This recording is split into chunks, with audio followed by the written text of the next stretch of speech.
How you doing, YouTube? Matt Massa Beer Reviews, back with a little bit of new brewery time. Kelsen Brewing, it is their Paradigm, I think I'm saying that right, brown ale. Yeah, I'm super pumped for this because no one makes brown ales anymore. And when they do, I kind of really dig them. And I've heard good things about this from my boy Oak Ridge. He's the one who gave this to me. Plus, they're doing that whole kind of like World of Warcraft MMO RPG kind of nerdy thing. And if you're that nerdy about something, you got to be nerdy about beer. Yeah. Anyway, that's my thoughts. So let's see how this sucker goes. Yeah, no one cans brown ale for the most part. I mean, there's some breweries that do, Nuremberg, Bomb Brewing, stuff like that. But 'tis COVID time, so maybe that's why they're actually putting it in cans. Yeah, label-wise, it's all right. You know, it's definitely like kind of video game illustrative kind of art. Don't hate on it. At the same time, not my favorite kind of art style. Yeah. Brown ale. That looks like a brown ale. Almost looks like barley wine-esque in a way it comes off, because it's not just brown. It has this kind of rich, glowing kind of mahogany towards it. And my pregnant wife's rubbing her belly, man. Distracting me from beer reviews. What can I do? Anyway, pinky finger of like, it's almost malted malt ball kind of color head. Super soft creaminess. It's got that rich kind of mahogany glow to it, though. I mean, I get it on the edges. You guys might not see it, but man, that thing is pretty. Pretty beer. Let's get a nose. What is that? Man, that smells good, and I don't know what it is. What is it? That smells like... that smells like if you made brownies. Let's make them pop brownies, because there's a little bit of, like, hop in there. So, pop brownies. But instead of brown sugar, you used blackstrap molasses. And by that, I mean it has that kind of brown sugar base, but there's more to it. There's a little bit more kind of spiciness to it. So, it's like a little bit spicy version of a brownie. Yeah, like maybe like a clove kind of thing, spice? I don't know. Yeah, but there's definitely this kind of undersweetened kind of brownie component to it. It smells really fun. I haven't smelled a brown ale like this in quite some time. It smells rich. Let's dive in. Cheers.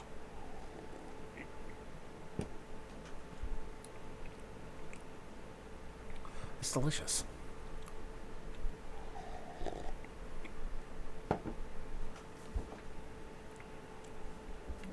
That's fantastic.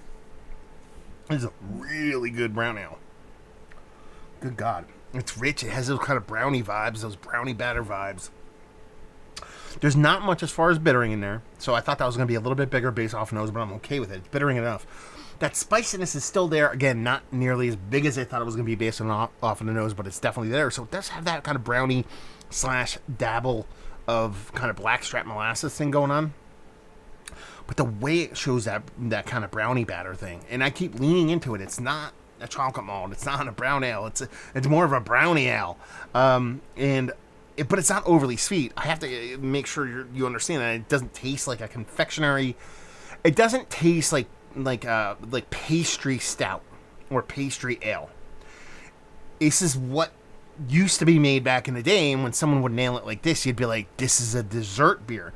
Now in today's world, with everybody throwing fucking chicken wings and Peeps and fucking hamburgers and money and fucking hot dogs and donuts and anything you possibly find in a beer, and adding 19 gallons of lactose and every bit and portion of anything into a beer, they actually tell you what's in here. It just says American brown ale.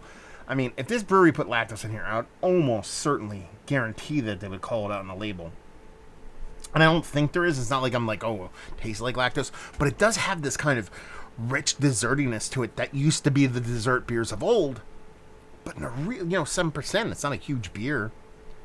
This is really good. This is like really good brown ale.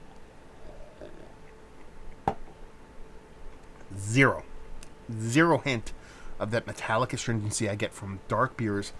Most often than not between the 5 to 8% range. Some world-class breweries have a hard time with that. This is the cleanest version of a dark beer at that low ABV that I've had in quite some time. This is absolutely one of my favorite beers I've had in quite some time across the board. Across, not just brown ales. It's going to be Mountain Rushmore in that. We've already You guys know that it's up there. I'm just saying, if you say, what's your, at my end of the year, top 20 favorite beers, I'm pretty sure this might be on it.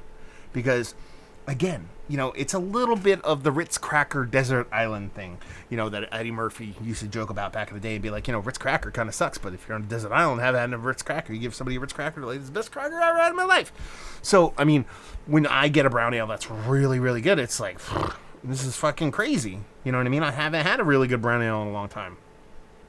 So there's a little bit of that going on.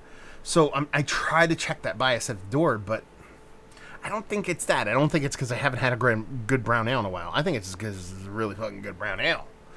Man, this is really good stuff. I wish I had 19,000 cans of this. I think this was aged kind of fun, too. I wouldn't long haul age this kind of thing, but 7%, I would see this with a year or two on it. Kind of get a little rich, a little bit softer. Maybe kind of get a little more, I don't know, better. As far as dating goes on this, it's from April, so it's not that young to begin with. This is awesome. This is great beer. Yeah, brownie batter. It's almost like yeah, it's the brownie batter. It's a brownie batter with blackstrap molasses instead of brown sugar thing. It's almost like a spicy doppelbock in a way. The way it comes off in the mouthfeel and the creaminess. I just love it. Anyway, let's just cut to the chase. I'm going to keep saying how much I love the beer. Is this one of the better brown ales that I've had as of late? Let me think about it for a second. I would say yes. Yeah, Mount Rushmore status easily. First head on the mountain. Let's put it that way. Value and availability, no idea. Oak Ridge or anybody else, let me know. And give it all to me all day. And leave you with, if you like what, will you like this beer? If you like beer. That's all I'm saying. If you don't like this, you can go fuck yourself because you just don't like beer. I mean, that's it. If you drink this and go, yeah, meh, we can't be friends. Probably wouldn't be friends anyway because I'm a hermit, but we definitely can't be friends if you don't like this beer. So, if you like if you like me, you don't like this. Well, that's a stretch because no one likes me. But anyway, you know what I'm getting at. So there you go. Thank you very much. Oak Ridge is one of the better beers I've had all year. Hopefully, you guys enjoyed the review. Down there, if you want to talk about it, Massive Beers. If you want to check me out doing the social media stuff, Beer Massive. Want to check me out doing the podcasting thing, and hopefully you guys enjoyed the review. Hopefully you're enjoying a beautiful brown ale right now. Hope to see you next time. Cheers.